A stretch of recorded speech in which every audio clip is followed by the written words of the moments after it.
but I'm always fascinated by trauma, Mm. but also that trauma can open spiritual portals when we learn how to engage the instinct, that profound transformations can occur.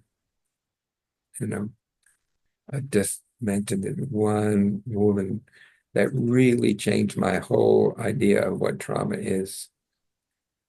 And she was suffering from severe anxiety and panic attacks to the degree that she couldn't go out in their house without her husband. And even with her husband, she was still just terrified.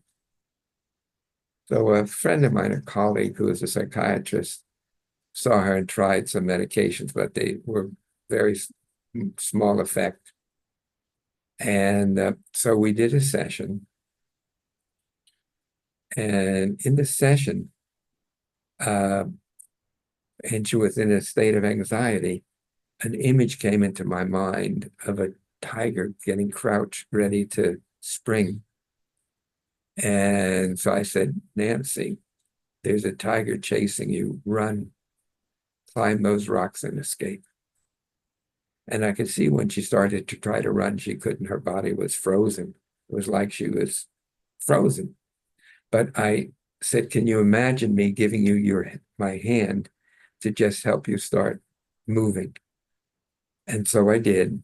And she then, her body started again to gently shake and trembling. And she climbed these rocks and looked down.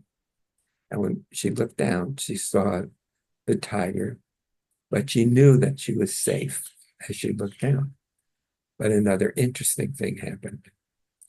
As the image of the tiger faded out, and an image of her as a 4-year-old that was that had ether mask that was held down by doctors and nurses, and an ether mask forced on her face for a tonsillectomy.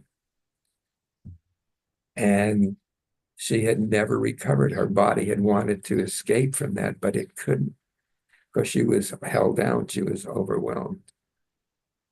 Okay, so again, that was fairly remarkable that she could see herself as a child being held down.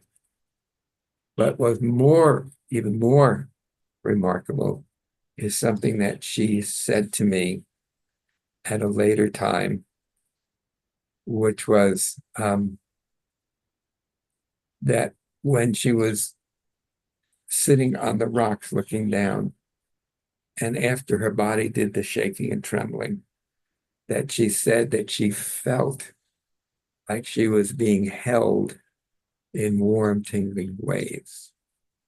And I didn't understand it at the time, but it became clear that this was an intrinsic welded unity connection between trauma transformed and various spiritual experiences.